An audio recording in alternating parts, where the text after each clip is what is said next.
So, where are you headed?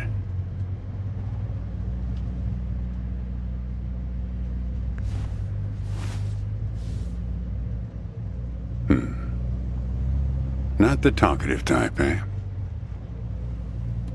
That's okay. Most people I pick up are just waiting for their turn to talk.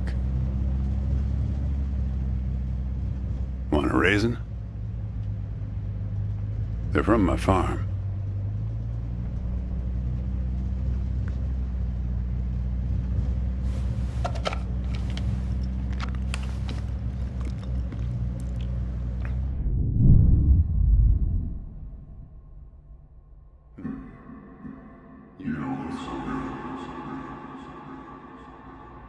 Guess those things don't agree with you yet. Strange. They're Thompson seedless. Good raisins. We still farm more of those in California than anywhere on Earth. You want to know the clearest evidence that reality isn't real?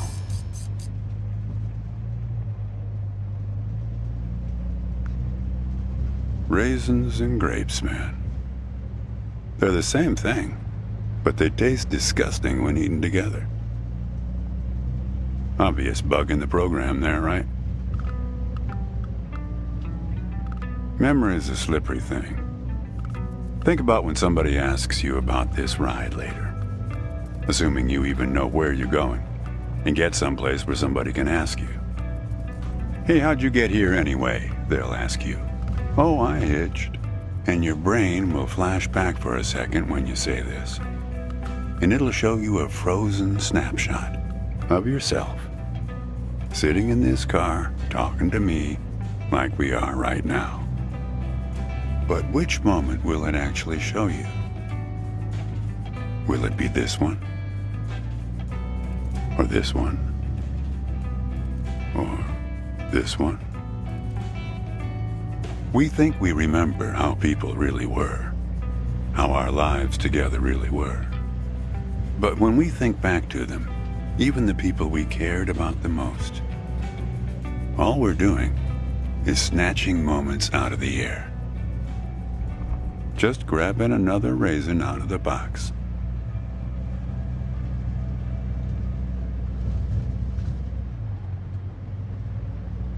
I've spent a lot of time around raisins. They're like those dogs you see with wrinkles of skin falling over their eyes. Not the most handsome dogs. Basically helpless, but lovable. My wife, she preferred grapes the way most people do. She's dead now, but you probably guessed that.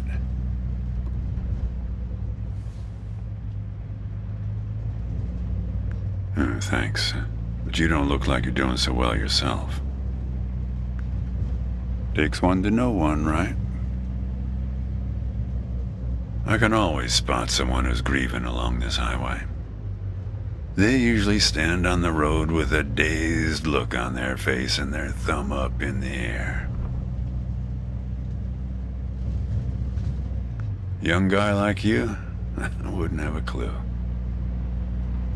My wife, if I'm totally honest with you, I don't really remember what she looked like. Remember everything about her. Just not her face. Some people have faces that are easy to remember.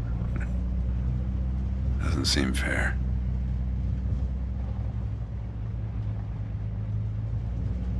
Well, it's not as easy as you think. I'll give you an example. You think you're present in the moment? You've been talking to me for a few minutes now. What color are my eyes? Nope. Well, like I said when I picked you up, some people are just waiting until it's their turn to talk. Hey, kid. Do me a favor and crack the window, would you?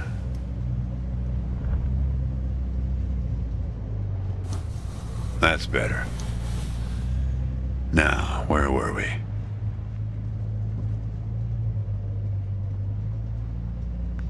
Not much profit in talking geography with someone who doesn't know where he's going or where he's from. But if you want to know, the trunk of this car is full of 4 bushels of raisins that I'm driving to my brother's place in Intercourse. That enough info for you, Copernicus? Well, seems like the right name for a guy who's traveling the world without knowing where he's going. You just sit back, Copernicus, and invent a language where false statements are impossible.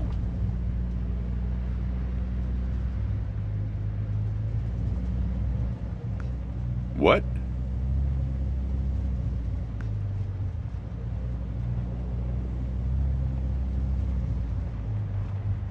You know, when I was a kid, my brother and I used to drive our parents crazy on long drives like this.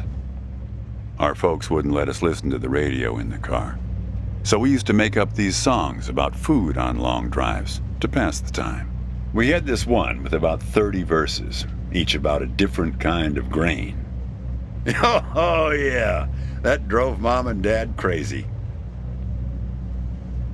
Actually, I'm beginning to understand my parents' perspective. Getting older's funny. It's like reading a book where less and less happens, but the writing gets better and better. You got that right, kid. Let me tell you, getting old is no picnic.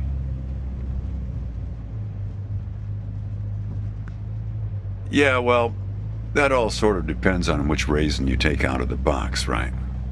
How you spin it. We were married for 37 years. People used to ask us how we managed, being married and all, working off the side of the road together, sharing a little trailer. The truth is, nobody knows if they're happily married. All they know is that it's the thing they've been doing every day for the last 37 years.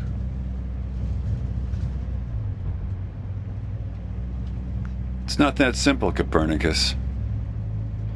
Life has a way of chipping away at that certainty. It'd be easier if you had a number assigned to you, a number from 1 to 100, printed on both your foreheads where you could always see it. It would arrive in the mail every year, right after you file taxes. Oh, we're a 71. That couple down the street, the Rosens, they're an 82 this year. Oh, I guess they have it a bit better than us. Some way of knowing.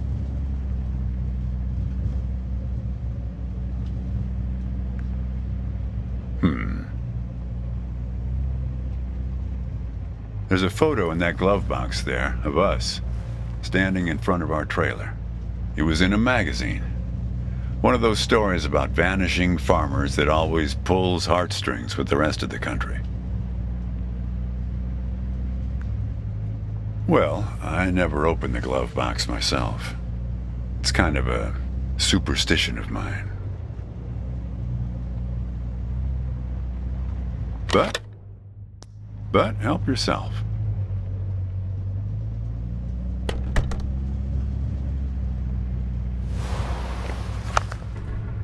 Hey, where'd you get that? That's not her. And that guy there, he looks like you.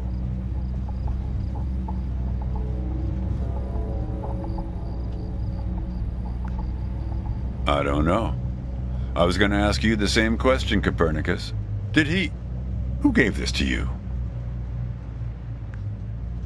Well, I guess it belongs to you. You'd better hold on to it.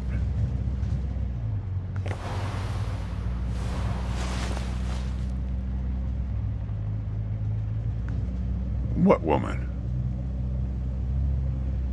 Well, her. Well, hard to say. I wouldn't lose any sleep over it. What's that black thing in the glove box anyway?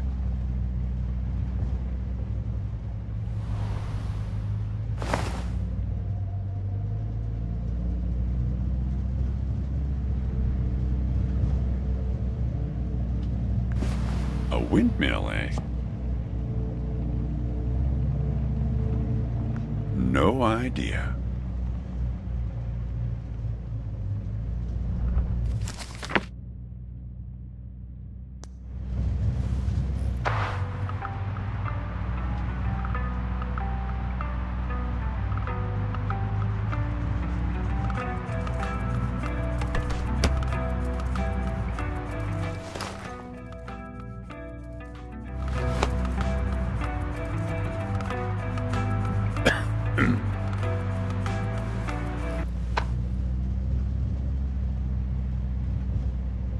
Say, want to hear a joke? Why did the raisin take the prune to the dance? He couldn't get a date. Hey, that reminds me. It's almost 4:30. You'll like this. It's my favorite. I once knew the hostess, Darlene. She used to change the tires on my truck on Highway 51. Welcome to another Interstate Riddle Hour. Here's our first riddle. Keep your eyes peeled, all you blacktop carpetbaggers. I fly, yet I have no wings. I cry, yet I have no eyes. Darkness follows me. Lower light I never see.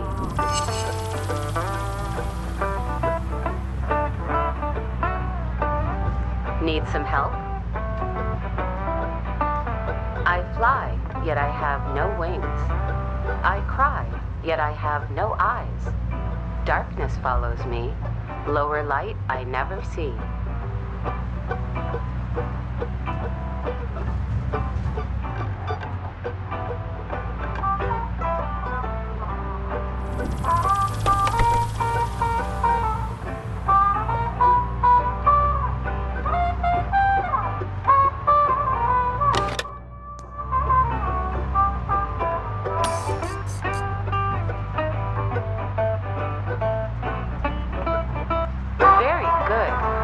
Here's our next one. A gatekeeper forever bound. He opens and shuts with a similar sound.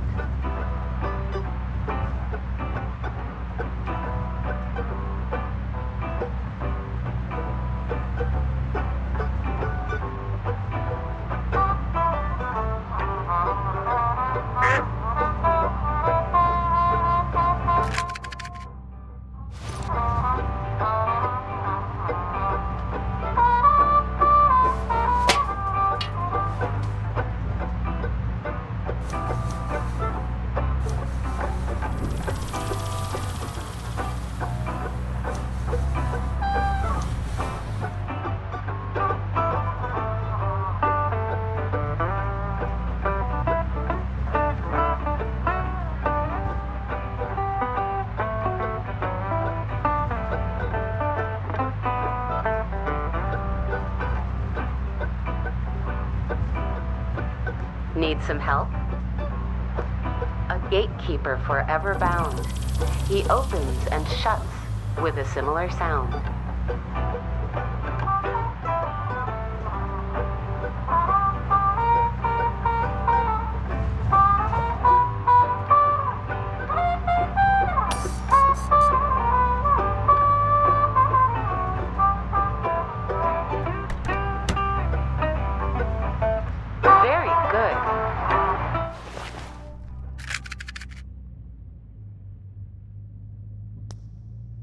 I don't know why I listen to this every day.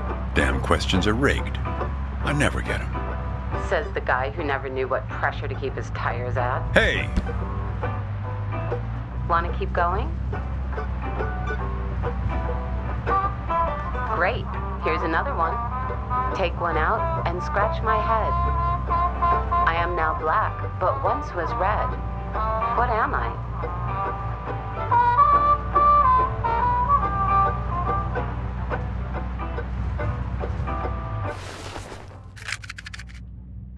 Well done. Okay, here's a tough one. I have 4 wings but cannot fly.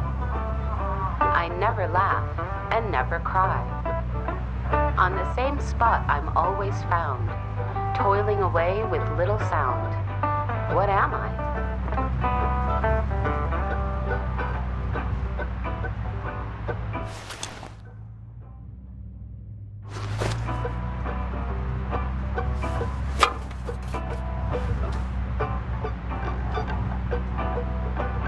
Need some help? I have 4 wings but cannot fly. I never laugh and never cry. On the same spot I'm always found, toiling away with little sound.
He lies without touching the ground.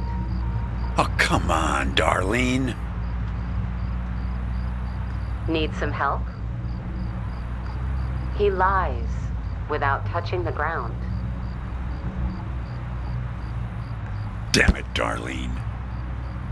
I should have tipped her better when she changed the tire. She's been out to get me ever since. Look, she isn't being straight with you, kid. Check the photo, Copernicus. The photo in your bag. Then you'll see.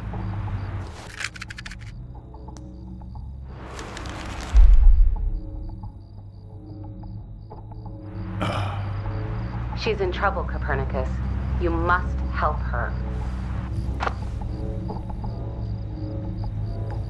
Things like that happen all the time on this highway. It's nothing to lose your scrunchie over.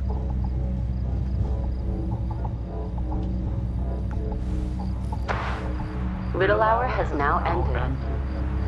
I've helped you all I can this time. So long, Copernicus. Kid, I am sorry about your girlfriend, but I had nothing to do with it. It's just the opposite. I was sent to protect you.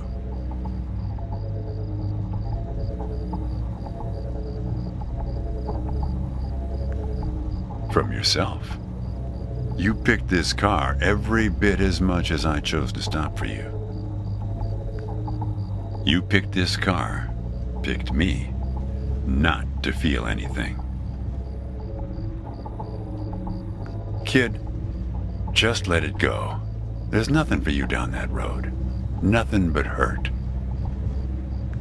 Look, I admit I lied, but only about one thing.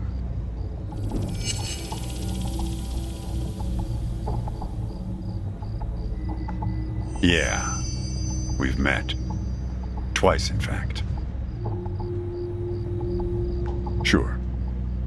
You showed up at my trailer park taking photos. At first, I was a bit suspicious, since there were plans to kick us out and develop the trailer park into some kind of shopping center. But then it became clear that you'd been sent here by a magazine to do one of those stories about vanishing farmers that always pulls heartstrings with the rest of the country. The woman in the photo? No, I didn't actually meet her. I just know what you told me about her. She was backpacking around Europe without you. And you? You weren't taking it so well. Oh, I know a lot about you. Kid, I told you, you don't want to go down that road.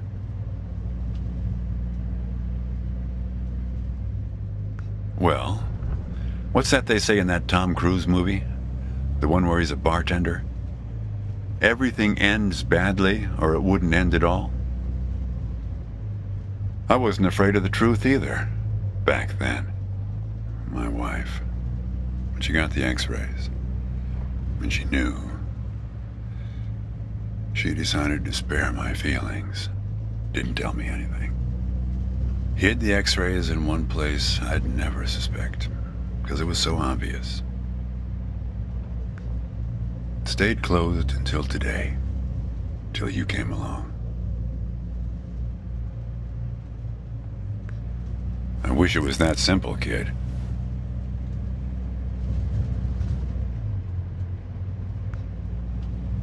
Hey, Chief, why don't you have a look here?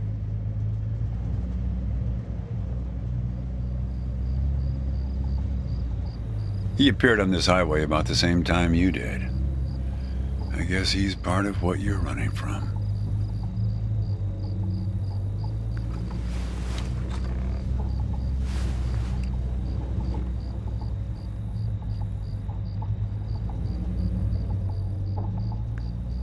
Not sure. You can't see him directly. He only shows up in mirrors, windows, pictures. Well, we haven't talked yet about the second time we met. That's the thing. It's a little hard to explain. Better if I just take you there. It's just a quick detour. We'll be there in a minute. But close the window. You don't want to have it open where we're headed.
A man travels along a road until he reaches a gate at the top of a hill.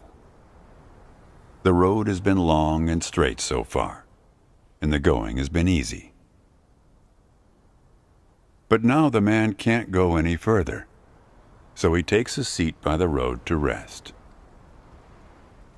The man waits, and after a length of time that seems neither short nor long, the gate opens, and a guard appears.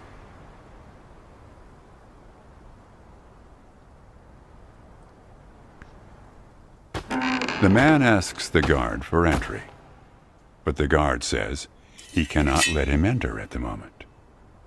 The man thinks for a second and asks if he will be allowed through later. It is possible, says the guard, but not now. The gate now stands slightly open, and the man tries to look through it longingly. His journey has been easy so far, and he misses the feeling of the open road. The guard notices and laughs. Even if you could gain entry, there are many gatekeepers after me. Some are much stronger than me, and I'm afraid to look upon them. So there the man waits, for days, months, years, waiting to enter. One day, when he's given up hope of entering, a single question occurs to him, one he has not thought of before. Why, he wonders aloud, are there no other travelers along this road? All these years, No one but myself has waited in front of this gate. The answer to this question comes from a voice near his shoulder. It is you who made this gate, says a bird perched nearby. So it exists for no one but you. But why? Asks the traveler. Why would I choose to stop here?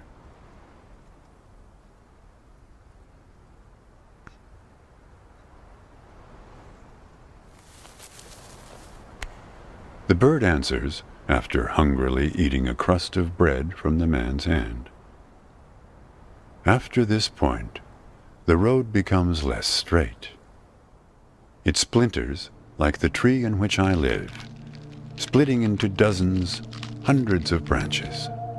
The path becomes impossibly narrow and frail, and crowded with the view of other paths one could have taken. There's only one point ahead on the road where all paths converge, where all points join, where the light shines through skin and through lies. But it's never been reached by one of your kind, a traveler who walks on feet.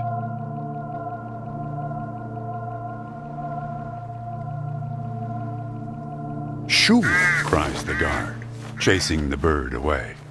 Don't listen to his nonsense. Having said this, he takes a seat next to the traveler, but not before closing the gate forever. So when you think about it, who knows how long we've been sitting here, just like this, on this road. Take it from me. It's better to face things with, what's it called again? Fortitude. Better not to feel too much. Want a raisin? You sure? You just need to get used to them. Life is like a box of raisins. That's some Forrest Gump type wisdom for you right there. Here, I'll leave the box open for you. Help yourself.